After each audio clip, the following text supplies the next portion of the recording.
All right, every once in a while, you got to wait till 8 o'clock at night, wait for a guy to land in Phoenix, let him stop and grab a steak, eat some food, clean the meat out of his beard, get organized, open up his laptop, and do a podcast. Episode 2 with Craig Yeah, Handley. What's who'd up, have? Craig? So many good things in this brand new year that we're attacking. We're That not is sitting true. back on our haunches this year. We're going after it.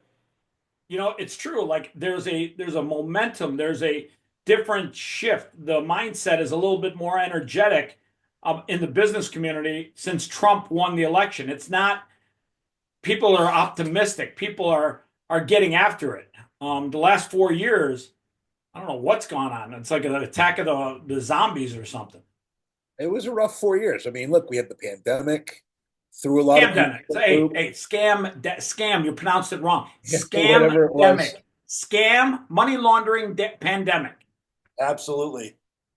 Absolutely. But it took a lot of people out of it took a lot of people out of their flow. It caused a lot of challenges. And for me, I even had in one of the businesses I had somebody steal 1.5 million during the pandemic, which was not fun because I own one of my businesses is a call center with 1,300 people. Two of the guys running one of my call centers decided they would start a competitive call center during the pandemic. They took a client, a 62-seat client, which was worth about 1.2 million. But the worst part wasn't them taking the client. It was that because there was a pandemic, my employees were all working from home. And so I was paying their salaries, their government taxes, all of their benefits. And 100 of these people, roughly, weren't working for me. They were working for these guys who started their own center on the campaign. They stole from me. I'm like, so that was a little bit crushing at the end of the year when I'm looking at my numbers and I'm like, what? What? Yeah, that wasn't fun at all. So, Loyalty is hard to find in business. And stuff like that, really, as a entrepreneur, it not only makes you angry, it not only makes you want to cut off some thumbs and fingernails, not cut off the fingernails, but pull those out.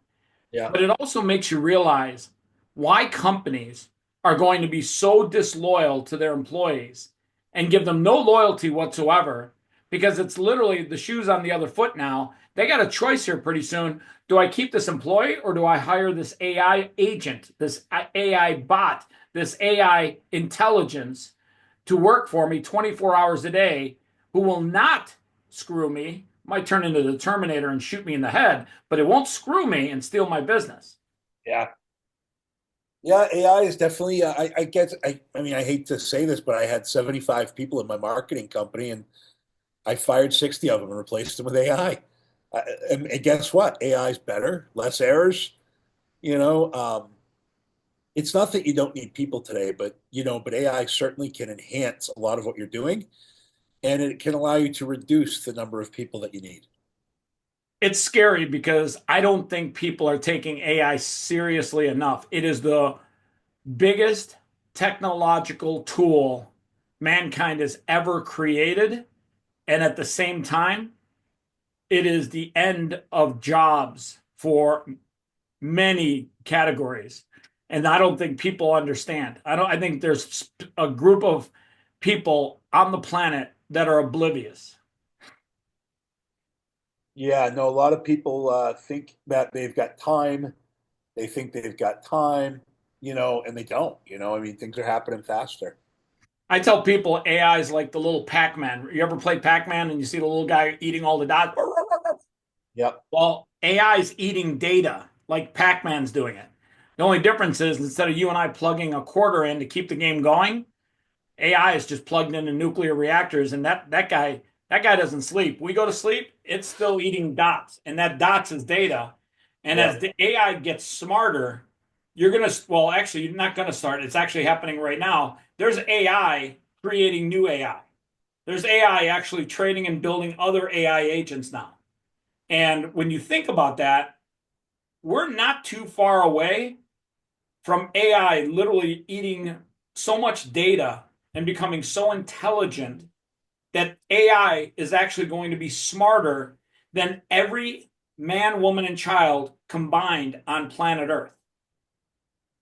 Yeah, you have to either learn how to work with it or fear it. And I'm trying to work with it, and it may not be enough, but I mean, you do the best you can and hope it all works out. Well, I tell people this: you don't want to work with AI. You want to learn how to work with it, but you have to find a way to get AI to work for you.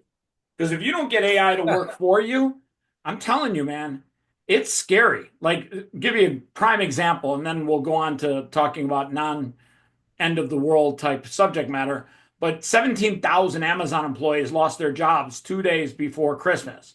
When they were getting Oh, interviewed in the parking lot, they were like, oh my God, I didn't see this coming. I couldn't see this coming. They were replaced with robots that were operating under AI. How did you not see it coming? And by the way, the 300,000 Uber drivers nationwide, guys, if you're driving for Uber, I give you 6 months tops before there's yeah, any we've been robot yeah, driving that car. I was at the airport and I'm watching all the Ubers and the Lyfts and the what is it, Weibo or something that's here in Phoenix. And I got to tell you, I'm watching, and there's more driverless cars at the airport than there were driver cars at the Phoenix airport today.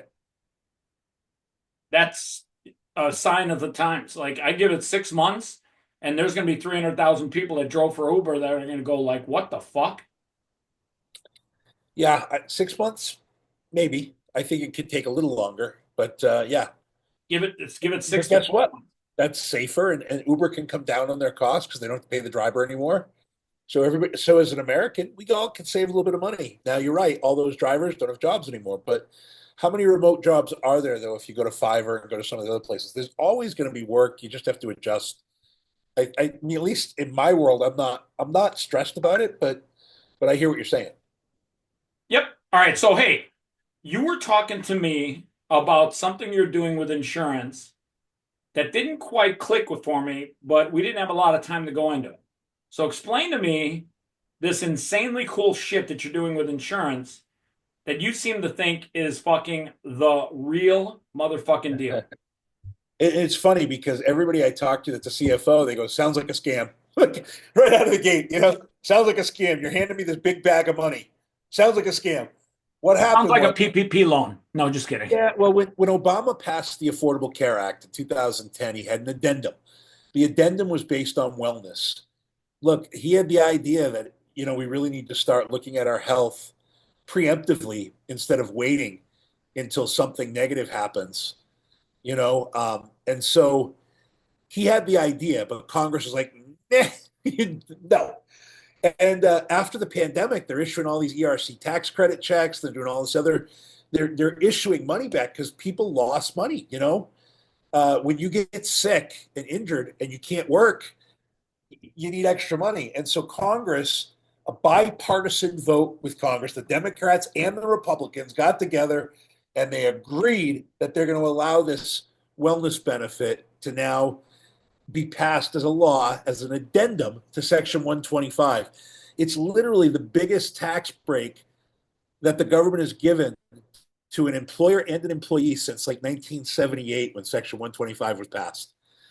They're allowing, if you participate and you allow your employees to participate in a weekly wellness plan, then you can take $1,200 a month as an employee and make that as a claim around your wellness benefits. It takes $1,200 and moves it from taxable income to pre-tax. Now, if you're in a 30% tax bracket, that gives you about $400 of extra cash. The wellness plans that are out there are all roughly, around $200 a month. And so you get extra, and there's more than one. I'm working with one that I think is the best product. There are bad players out there, just like in any industry. Because you get an extra $200 a month or so in your check as an employee when you sign up for this wellness plan, there were some insurance guys that came out as soon as this law passed and said, yeah, well, that's why we give you this life plan. And they would bundle a life insurance product in for that extra premium. And it was a tier 5 smoker rate life plan. And that's when the IRS said, no, that's not what we're doing here. What we're doing is Congress created 7 new CPT codes around education, What's around CPT? a CPT code is the code that a third party administrator would use to file the claim with your insurance carrier to pay the claim benefit back to you. So a heart attack has a CPT code. You know, I don't know what that one is, but I do know what the 7 new ones are because they're all around education and wellness. And so we built a product, and what's really cool is I don't. And look, let's be honest. I don't know that Congress thought that this could be accomplished with technology, but we're talking about AI and we're talking about technology. So what this company that I'm working Is with this did, called a cafeteria plan? well, a Section 125 is a cafeteria plan. What this is just an addendum to the existing 125. So mileage. When you started in '78, mileage was a write-off, but it was 11 cents. Now it's what, 66 cents or $1.25, whatever the hell it is. Everything on the Section 125, and as costs have increased, every couple of years they throw in a new addendum. You know, this just happens to be one of the most significant ones. The plan was built mirroring what Aflac does out there. Aflac's a great company. They've done really good things. With the one difference being we When you created a say well Aflac, can you do me a big favor and say it like the duck? like an Aflac. I worked for Aflac for a while, and I think they have a great Shout product. out to the duck. Now, when I talk to accountants and CFOs, one of the big complaints they go, "Well, but when you get these Aflac benefits, aren't you supposed to claim them as income?" Well, there's never been a form that the IRS has created for you to say, "Hey, I got an extra $200 this month. Maybe I should put a claim in for that and show it as income." It's a self-reporting tool. It's not. It's something that if you got sick or injured and you got a claim payment from an insurance company, you would have to personally, not the employer, not the insurance company. It has nothing to do with us. But there are technically, like if you're an employee and you get an extra $50,000 and only 25,000 of it goes towards your medical bills, you probably should say, "Hey, I got an extra 25,000," but it's a self-reporting tool. And so when employers or accountants talk to me, they go, "Well, is that a problem?" I'm like, in the history of Aflac, they've never gone out and said, "Hey, you got an extra $300 as an overnight stay benefit." That overnight stay didn't cost you 300. It probably cost you 10,000 first of all. Let's say it costs 275. You don't see many people going on their IRS form and adding a $25 a month income check because you spent the night in the hospital or something. So I think that's kind of a silly thing, but the product is great Well, because just to cover your ass, folks, consult your own accountant. Craig's accounting degree is outdated, and he's yeah, I'm a giving you like terrible some accountant. But I do know that this product is amazing, and the people we've spoken to, like you as an employer, when you move 1,200 a month from taxable income to pre-tax, it saves you right around. I'm going to use a weasel word here because it changes based on deductions and things like that. But for every employee that you have, it saves you $600 as an employer in your taxes. Why? Because when your base income goes down, so does your FICA tax, your Social Security, your Medicare. All those numbers decrease because your taxable income has decreased. And so as an employer, you get the same type of discount. So every employer, if you have 1,000 employees, this is a $600,000 approximately. Let's not, you know, dial in and say it's exactly what it is. I don't want to get you in trouble, but it's around 600 grand in tax savings if you have 1,000 employees annually. Well, I have 1,300 employees in a call center that I own, and my profit in that business, we probably do about 2.9 million EBITDA, right? 3 million, call it, and we pay 40% taxes. So that's what's that? 1.2 million in taxes, roughly, or whatever. If I could cut my tax bill in half, now my employees are in Mexico, so they don't have W-2s. But I got to tell you, if I could pay 600,000 instead of 1.2 million in taxes, I wouldn't say no, especially since it's a lot, So, what does right? it cost a company and its people to get on this? Nothing because of the Or how do you movement. finance nothing? Do you guys offer interest on that? Is it that nothing and at 0%? No, because of the claim payment. The claim payment's automated at 1,200 a month because we've created an app through Omaze where if you open the app, there's 15 things that trigger, which covers all 7 CPT What's codes. Omaze? What's Omaze called? What is that? It's an app, OMAZE. It's just an app that when you look at it, it tells you that you're stressed. It tells you that you have high blood pressure. It tells you different, it's like works like an Apple Watch, right? Omaze app. It Really? checks, yeah, it works exactly. As a matter of fact, we had a client who had their Omaze app and their Apple Watch, and they were comparing the two, and they were right on, right? Like, oh, this is cool. So all of those things, when you just open the app, automatically covers. So now you get 1,200 that goes from taxable to pre-tax, saving you 400 a month at a 30% tax rate, roughly, right? And then you pay for your product. The wellness plan costs 190 a month, and it comes out of your paycheck, but it comes out of your paycheck after you've received the increase. So even though you're paying $190 a month for this wellness product, you're actually getting an increase in your paycheck every week of around 35 to $60. So it's around 1,500 to 2,500 a year in a pay increase if you accept these extra benefits for you and your family. And there's more than just the wellness, right? There's an indemnity for overnight stay in the hospital. There's a prescription plan. There's mental health benefit where you can talk to a counselor every day, which is one of my favorite benefits. We've estimated the usage of this Omaze app and the other benefits we have. The average American, based on our actual numbers, saves around 16,000 a year on medical expenses because they signed up for our product. And they get an increase in their paycheck. Their employer saves money. So I've literally started just calling any business with 10 or more employees, and I tell them about it. And we close almost 100% of the people we talk to. Nobody wants to say no. The only thing is that it hasn't been around that long, so people are a little skeptical. Like the IRS only acknowledged that this was real in April of 24 with a tri-agency ruling where they explained exactly how they varied and valued this product. So the people who are doing these ERC tax credits, like I'm talking to mediators, lawyers, accountants. I sell the accountant. They go sell all their customers. And so I've got a pretty good commission on it, so I could split it in half with an accountant, and we both do pretty well.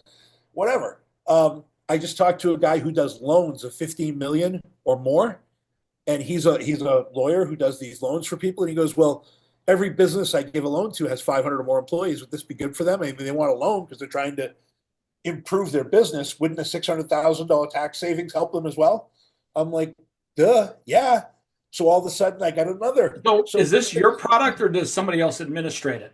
I found it, but then I partnered with the company as a advisor for them, and so I've been helping them build out the model in order to acquire sales. So they started out probably not doing that many. They probably only had like up until the last 4 months of the year, maybe a total of 250,000 lives on their plan. Not a lot, but now they're adding 25 to 50,000 a month, and it's growing exponentially every month. So I couldn't even get any enrollments done in December because they had too many people trying to sign up. So I had to push them all into January.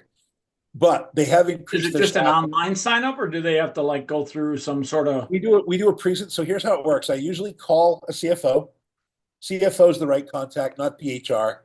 HR is an employee. CFO is looking for savings. HR is thinking about the extra work they're going to have to do. Sometimes the HR people jump in and get excited, but but a lot of times you talk to the CFO and he'll push you to HR a lot of times. But then you send the information out. I actually, we have referral partners that are sometimes some of the referral partners don't have an insurance license. So they aren't allowed to go through the specific properties of the product. And so what we've done is we've got 30 licensed insurance agents that we put into a Calendly. And so if you said, "Craig, I'd love to learn more about this product," I set up a Zoom call with a licensed insurance product. So I'm just a lead generator. wait a second, wait a second. Is this an insurance product? Yeah, I thought it was like a tax savings product. it's a benefit.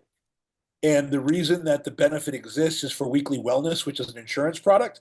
Okay. But the way that it works is the IRS is giving you the $1,200 To as pay a for the monthly. insurance. Yes. Got Plus you get extra pay. So yeah. But it really is a benefits package for you and your family. So if you were to sign up for this every month, it'd be 190 a month for you, and it would cover you and your whole family.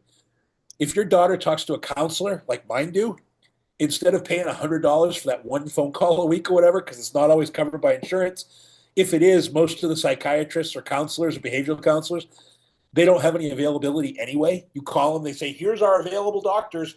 None of them will take you because none of them have any room.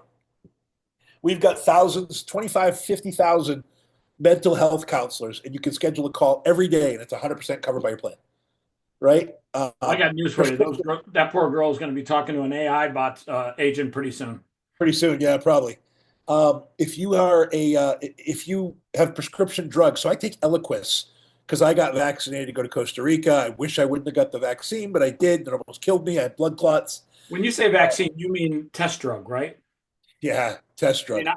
I don't want to deliver any No, misinformation. I got the All clot that shot. I got the misinformation clot sounds shot. terrible. The Johnson and Johnson clot shot. I was in the hospital for a week with blood clots. They said if I would have got on a plane, I never would have got off the plane, and so I hate the fact that I did it, but I did. So I have to take Eliquis at the beginning of a plan year. Eliquis is $1,300 a month because I haven't hit my $10,000 deductible for my $30,000 insurance product or whatever the hell it costs now. Anyway, I use this plan, and it cost me $30 every month for Eliquis until I started to get close to my deductible. I was going to go to Mexico and buy How it much for like does it cost everyone?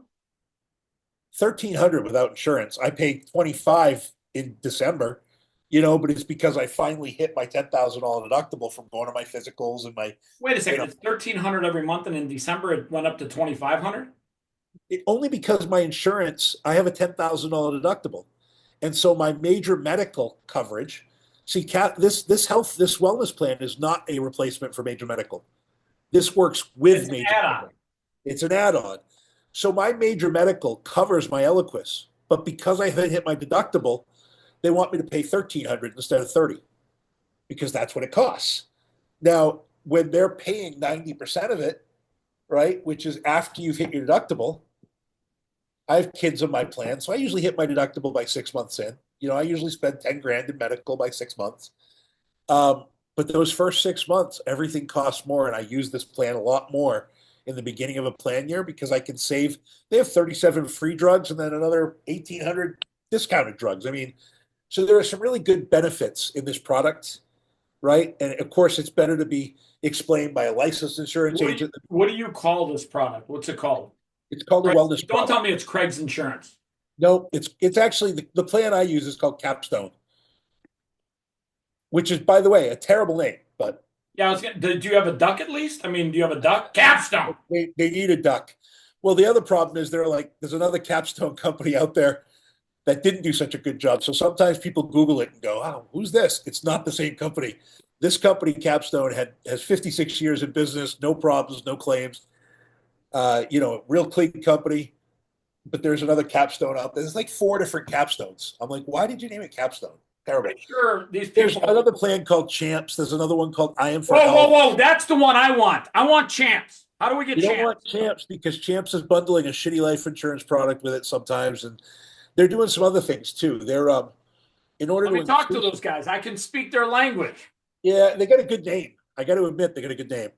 There's some Maybe problems here. Capstone works out a deal where they just buy Champ's name.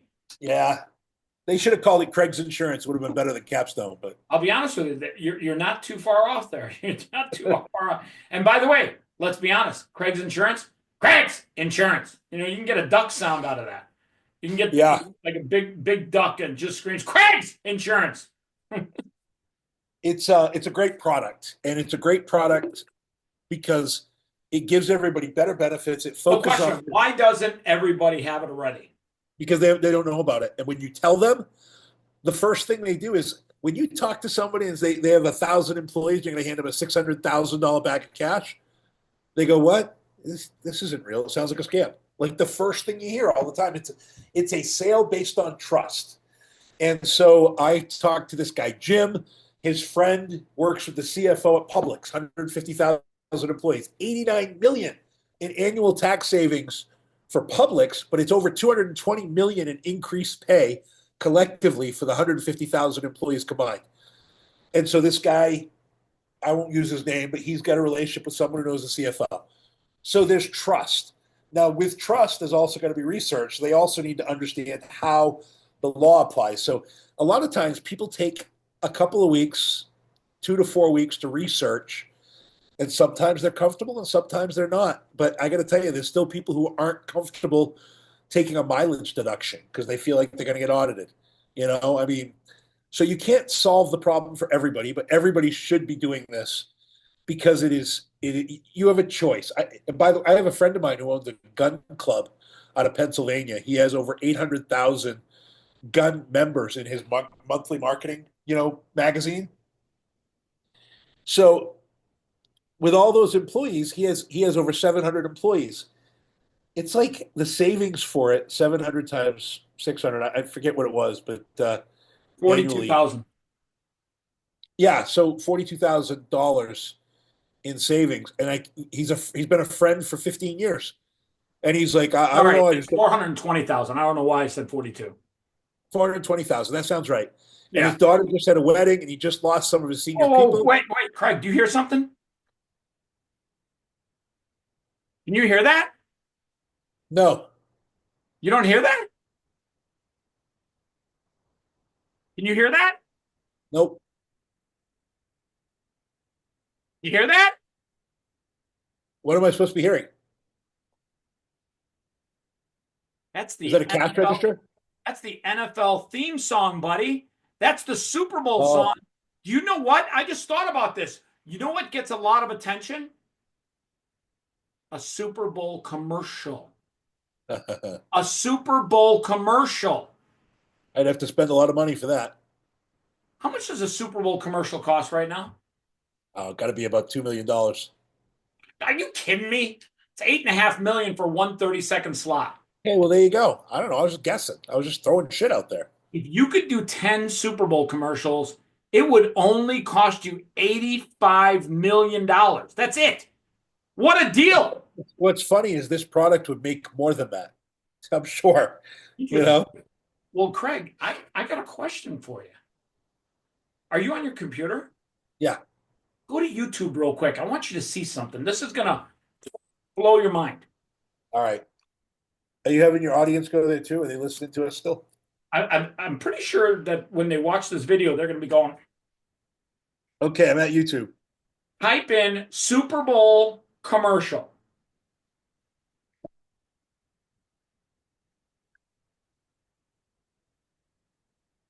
Okay. See all those commercials? People love that shit. Do you see the I number know. of views? Million, 2.9 2 million. million. Yep. Huh? 2.9 million views. I know. Millions. The average Super Bowl commercial that never makes it onto the actual Super Bowl gets 10 to 40 million views organically. You know why? For some reason, don't ask me why, people love seeing the new Super Bowl commercials. They're usually funny, they usually have some star actor, they're usually well done, they're usually cool as fuck. So they want to see them before the Super Bowl. I was going to show you my Super Bowl commercial that I did. Jesus Christ, Craig, you know all this then. What if I told Well, I haven't. It hasn't played yet, but I did it. I did it on a brief. I made it myself, and I've sent it off, and I'm hoping that it gets either in the March Madness this year or the Super Bowl. So, We'll see. Craig, if we could get you 10 Super Bowl commercials for under 100 grand to promote this product with a duck, all we would have to do is get some sort of duck, some duck in AI screaming, Craig's insurance. How Yeah, effective would that be? it would be very effective. I think. I mean, a lot of people would call. It would create some inbound traffic. I'm like, do you know what Kanye West I think it was last year, paid $7.5 million for a Super Bowl commercial that he shot on his iPhone from his car. And he made $20 million because he was promoting Yeezy.com. And he sold everything on his website during the Super Bowl for 20 bucks. And he made $20 million in sales. Yeah, Now that's him making a commercial from his car. Now, granted, Kanye's fairly popular, a little more popular than you and your duck. But I'm not so sure that we couldn't make a commercial that would get people's attention. And you think yeah. those Aflac commercials are funny with that fucking duck running around? Pretty sure we can get a duck that's a little bit funnier made from AI. Probably. You probably do a lot of cool things with AI with this. Now, I don't want to stress you out. I don't want to make you sweat. But tickety tock, tickety tock, tickety tock. Today's January 2nd. Yeah. Well, I just don't know of any commercial that's going to run on the Super Bowl for 100 grand. It's Huh? not going to run for 100 grand. It's going to cost a lot more. But what if you could do it for 100 grand and get 10 of them? Not just Yeah, get 10 of them. that'd be great. So I know a guy that's got a 10-foot high, 12-foot wide, $88,000 LED screen that's 8K that's going to be playing Super Bowl commercials at the Super Bowl. Wow. And when you put a YouTube video of that commercial up, and it says Super Bowl commercial at the Super Bowl. Yeah. Do you know when people type Super Bowl commercial, yours will come up also? Isn't that great? That's great. If you tag it the right way, yeah. Isn't it fucking genius? And guess what? You know how many people fly down for the Super Bowl every year? I know. Well, you and I are flying down, so Okay, oh, how many other people are going to be there? wow, there's millions of people that are at the Super Bowl. Yeah, it's usually a lot, like a ton. And that's not including the crazy fucking terrorists that are going to be driving around in trucks. Yeah, or the sex traffickers that are going to be everywhere.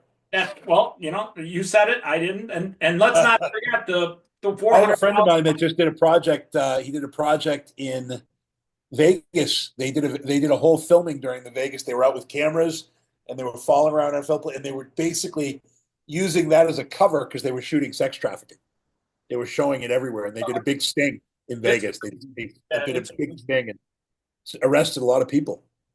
you almost have to ask yourself, why did we leave open our southern border so that so much sex trafficking, especially of kids? They've literally lost 500,000 children under the age of 11.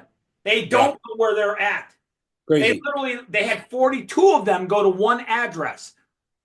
Is it even possible for somebody to have 42 kids? Like Yeah. that and here's the crazy thing. They went to that It's address. possible, but it's you got to be busy. You got to have multiple wives. Yeah, multiple wives. Definitely. You got to Yeah, be one litter after another. And here's the crazy thing. They went to that address and there's no kids there anymore. So under Biden, we lost 500,000 kids and nobody seems to care. it's terrible. Yeah. When did that become okay? Anyways, forget that. We could talk about that shit for 4 years straight. Thank God that shit's coming to an end. Tickety tock, less than 18 days. Anyways, so I love what you're doing. I think this makes a lot of sense. I think it would be insane for companies not to do this. What's the reasoning for anybody not to do this? Lack of trust. That's the only reason. That's it. Just I don't trust this guy Craig and the guy talking about the ducks and screaming. That guy, we No, don't. and I can tell you, look, there's accountants who say we don't like these types of programs or whatever, and but What's majority huh? conservative. They want to see more business on it and make sure. Look, and here's the thing: Capstone did one other thing Relatively that's very new. smart. Is it Capstone went to a third-party insurance company with a triple A rated, A plus rated insurance company, and they indemnified everybody who signs up through them. And so let's say that something is wrong with the plan. The IRS a year from now comes and says, we're going to scrape back all that money you guys collected. Well, guess what? First of all, we have a third party administrator. So anything that's been paid is approved not by us, but by a third party administrator. Secondly, we have an indemnity. So if you have any fines, penalties, interest, anything, you don't have to pay it back because we have an indemnity policy because we're so sure that we're 100% compliant 100% of the time because we're using a technology based solution that we had an insurance company say, yeah, we think this is clean. We're definitely willing to insure this. Now, if listen, we've signed up, Craig, you're doing a shitty job of telling me why somebody would not want to do this because that right there, I don't that know. takes I away don't every know objection. why. Like I said, I have my friend who owns the gun club with 700 employees. And Listen, Craig, I need you I'm to do like, dude, what do you mean why no? somebody wouldn't do this. Yeah, he told me he can't do it now because he just lost all of his senior team. And I said, well, I'm giving you $400,000 or whatever you just said it was times 700, right? I said it's 442,000 or whatever it is. I said you can hire whoever the hell you want now. Use this money to replace them. You just paid 150,000 for your daughter's wedding. Use this money. He goes, I just need a little bit more time. I want to hire the right people. I'm like, okay, well, just so you know, divide 442 by 12. Every month you wait, you're losing that much money. You talk about a company like Publix or big like that with 89 million in savings. They're talking about 12 million a month for God's sakes. I'm like, what do you mean you want to wait? Craig, listen, the only reason I can see somebody's not doing this is you're a shitty salesman. Probably. I have been told that they think I believe in it so much that they feel like I'm selling snake oil because I just like for me I'm just like Listen, duh. fucker, even if it is snake oil, you're indemnified. It's good Yeah, snake oil. you're indemnified. Shut the f up. Have you Can't drop tried? an f bomb on your show. I threw the f in there, Shut the fuck up. By the way, but that should be your fucking Super Bowl commercial. Shut the fuck up. It's good for you. yeah, Absolutely. Fine. Anyway, so stumbling through this, I can't get into it too much, but I came up with an idea around life insurance behind this plan, which is totally separate. And I actually, because I'm an idiot, I said to a guy who was trying to do a premium finance thing, I said, why can't we, with premium financing, why can't we do this and make everybody in America have a life insurance product and make it free? And I figured out a way to do it. And I just got a meeting with Wait a one of the second. biggest. Wait a second. The life insurance is free? It's going to be free in another 2 months, 2 to 3 months. I And just got out of a how meeting with much one of the biggest financial companies on Wall Street, and they gave me 100 billion in acquisition fees, and they said this is the life, best product. one second though. How much life insurance? Like, is it $10 worth of life It's insurance? 5 times your annual income, and the base income is 60,000. So the minimum life It'd be insurance plan like 200, or like is 300,000. 300,000, but we can issue up to 5 million. So unions who are underfunded, unions where their pension funds run out of money, I've got solutions for all of it. This actually could By solve. the way, I don't know if you're paying attention, but have you heard about what's going on in Chicago with the teachers union? No, Are you kidding me? I haven't paid attention. I'm got my head down, nose to the grindstone.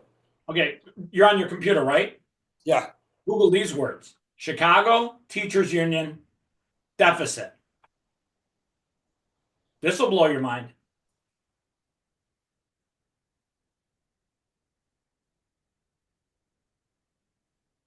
And here's the thing. So there was a company, just a small company, and they were working on it, and they noticed that okay, so the union's calling for the addition of 13,000 new positions, push the deficit to 4 billion. Yeah. So Okay. hold on, hold on, hold on. You know what the story is there? No. Chicago and the teachers union, they're $4 billion apart. They need to find $4 billion to keep going. So here's the thing with this life I'm plan. not saying it. The death benefit with this life plan is split between the union or the employer and the employee 51-49. So the employee gets 51%, while the employer, or in this case, the union, would receive 49%. So if we did $1 million life plan on every teacher based on a base income, I guess we're going to do a million. By That the way, estimate. type in how many Chicago school teachers are there. I want to say it's like 280,000. I might actually be way off. How many teach in the Chicago schools? Um, Chicago public schools. I don't know. It's hard to. It says 24,000, but then it No, says yeah, that's total employees definitely. 44,000 and 24. I don't know. All right, maybe it's 40,000. I don't know. I thought it was a big number. Oh, It's your question. If you get Chicago, if they jump all over this, how many other big cities? every union wants this right now. I just have to get the product built, and we're trying to make sure we find. We're talking to all the different life insurance carriers to make sure we're not giving a shitty plan out. We want to make sure it's a great product. We want to make sure it's not smokers' rates. We want to make sure it's a positive thing. And so we've talked to some union members, and when we tell them, look, if you've got 5,000 members and we issue 300,000 on all of them, 150,000 of that death benefit goes back into the union pension fund, right? If we just do the minimum at 300,000. And so basically when someone retires and you pay them for 15 years or whatever, we're basically just replenishing it. And sometimes it's even more, because the union would then own half the death benefit. So everything they're paying out will come back in. And so this product, it's 100% financed along with the collateral and the financing. It's 100% financed by my Wall Street lender. And there's a product in a way that I put this together because I didn't know any better. I'm just an entrepreneur, and I'm like, well, why don't we do it this way? You know And what I the best thing about I'm not going to talk about how we did it on this call, but I found a way. And when I brought it to one of the big financiers in New York, they said, "This is the best thing we've seen in 35 years. Don't get your hopes up. It's probably illegal." And then they called me back 3 hours later and went, "It's not illegal. We're in."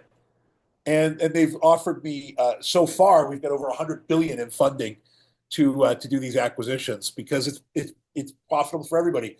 And I've had the conversation with Bobby Kennedy about how this could solve the future of Medicare and basically create a profit scenario to make America healthy again, Bobby to make Kennedy, America healthy again. Bobby Kennedy. Yep. RF motherfucking K Jr., one of the best of the best of the best. We've literally got the greatest leadership team in American history, Oh, it's taking amazing. and taking it for the next 4 years into a Yeah, new golden era. it's going to be fun. Yeah. And I'm sitting. I'm not sitting on the inside, but I am sitting close to the inside. I just got invited to the inauguration, by Bobby's team. So wanted me to go for the dinner that they're doing on the 20th. I might be in Davos, so I'm not sure, but I did I'll get be invited. There's nothing in Davos that you're going to get better I've benefits. never been, and I got invited. The people that had the I've been to Airbnb. Davos. It's in Switzerland. It's cold. It's Yeah. a bunch of weird people. I'm pretty sure that somewhere they're drinking blood and eating the heads off of a snake. Listen, I'm not afraid to partake in anything twice. Three times is questionable, but the first two times, I'm fucking in. I'm in twice. So the best thing about an entrepreneur is Twice. they fix problems. And it sounds to me like you found a way to fix a big problem. I think so. I mean, I'm a songwriter. I'm also working with artists to help increase their revenues. I found a way, for them to basically make a lot more per song by partnering with, partnering with tech that is future facing and using their artistry and their music in order to work with their fan base to create an ancillary benefit for fans that allow them to have a better customer journey, behind their fan base and make a boatload of money per customer as well. So I've actually partnered in the digital wallet space, and people look at the future of digital wallets and think that they're going to be worth anywhere from $500 to $2,500 over the next 5 years. But I've got artists that are saying, "Hey, download my digital wallet. We're building a whole journey behind the Hey, digital building a wallet, wallet. Are you talking like cryptocurrency wallet, or are you talking the about currency wallet, sure, Titus wallet, which is Brock Pierce's one, or and I've talked to Brock. We built. He's a mutual friend of both of ours. So, shout out um, to the Mighty Duck? yep, the Mighty Duck himself and the Oh, and the where I got that president's from, son. right? The president's son. No, no, no. Brock was in the movie The Mighty Ducks. Yeah, but he was also Sinbad's son in the where. Oh my God, I actually forgot about that. Yeah, he was I Sinbad's forgot son. about that. Yeah, that was a good one. So, Sinbad, Secret Service. so I'm you, surprised Trump doesn't bring Sinbad back. He'd be a huh? great Secret Service guy. Is Sinbad Sinbad. still alive? I thought he died. Oh, I don't know. I don't know. But he was funny. He was a good comedian. He was hilarious back in the day. If it was a was or an are, I don't know the difference, but I don't know. I'm not a huge fan, I guess. But Well, listen, Craig, we're going to have to do an episode 3 because I'll be honest with you, you're on to some things that ultimately solve big problems for entrepreneurs, but ultimately deliver big value to individuals. yeah, I'm excited about like I said, I mean, I've built my culture in my business. I have a best-selling book called Hired to Quit, Inspired to Stay. So I'm working with a lot of startups on their marketing. Where's that book? Is it on Uh, Amazon? Amazon, Hired to Quit, Inspired to Stay. I started training all my call center employees to quit the day we hire them. I did it for a reason. I wanted them to learn my sales training to be excellent on the phones. We route our calls and pay commissions based on performance. So I said, the better you perform, the sooner you can quit. And it dropped our turnover from 75% down to 25%. 20% of them were people we were getting rid of because they couldn't sell. So it literally eliminated our turnover, but the 5% who quit should have quit. One kid opened a boxing gym. Another girl did worked for the government, which was her dream. Another kid was a lawyer, but he couldn't get a job as a lawyer. And so we taught him how to do podcasts. He interviewed every lawyer in town and said the last question he'd ask every lawyer was, by the way, where's the hole in the legal community here in Hermosillo, Mexico? And the lawyers told him. 8 months of taking phone calls for me. He went and hung his own shingle, called all of his friends who he did a podcast for, and said, "Hey, I built the business. I'm a lawyer, and I'm filling the hole that you all said needed to be filled." So, and they all refer business to him. He had to hire 8 people under him, and he owns his own law firm instead of jerking around with a law firm trying to be a partner or a junior partner for 10 years. He owns his own business and has 8 of his own lawyers because he did a podcast approach. That's awesome. Do I you believe do you think anybody that can do podcast anything they want in life within 3 years if they start a podcast. do you think that a podcast is the best form of long format advertising out there? Yep. Why? Now, why is that? Not just a yes, but why? If you're a veterinarian and you want to open a animal rescue, and I tell my daughter this, if you want to be a leader A leader. You don't just want to have a rescue. You want to be a fucking leader. You want people looking to you to come speak at their events. How do you do that? You start a podcast and you interview everybody you can, and you say, "I need your help. I would love to have," and you just ask some of the top vets and some of the top animal rescue people in the world, and all of a sudden you're the authority because you've got relationships with 100 different people that are in your space, and you're the one who interviewed them, right? And so I believe anybody can do anything within 3 years, and a podcast is one of my favorite ways to do it, because if you're a brand new person, the bigger somebody is, the more likely it is they'll help you, right? And so you got to go after the CEOs and the top dogs out there, and they don't really work that much anymore because they've outsourced most of what they do. And so you start a podcast, you start talking to them about what you want to know, and you get all. It's better than going to college. You learn everything. You want to be a Twitch streamer. You How want to many be an influencer. how many Influence podcasts are you going to be on in the next 60 days? me. I take whatever one I can. Whenever people ask me, I'm like, "Yep, I'm in." Because I know the content is amazing, and I get to repurpose it. 30 in the next 60 days? I take a lot of podcasts. When I did my book, I probably did one every day. I probably did 60 podcasts. Nowadays I don't do as many. I probably do one a week right now. I haven't focused on it because I have so many things working that I'm focused on that I almost don't want to expand more. I still do a lot in music because I'm still trying to learn more people in music. But look, you want to be a leader, get a podcast, and then interview everybody who you admire. And guess what? Once you've interviewed 100 people that you admire, you're a leader. You're the guy. It's not them anymore. The people you admire now admire you. And people don't get it. I'm like, you can do whatever you want. You don't have to go to college. You can do whatever you want just by talking to the right people, right? Fucking genius. Craig, Yeah. a ton here tonight. And we are going Yeah. to definitely do a third Yes. episode. I have to call you back. I'm finishing a podcast. Okay. You are onto something absolutely game changing. And I Yeah. literally I literally use the word game changer because it is changing the game in a big way, both for companies and its employees. So, Craig Handley, I'm going to let you chop it up with me on a third episode somewhere down the road. And we're going to talk about this product a little bit more down the road. Okay. All right, buddy. But give everyone a goodbye. I will. Hey guys, thank you for listening to all of our jam session here.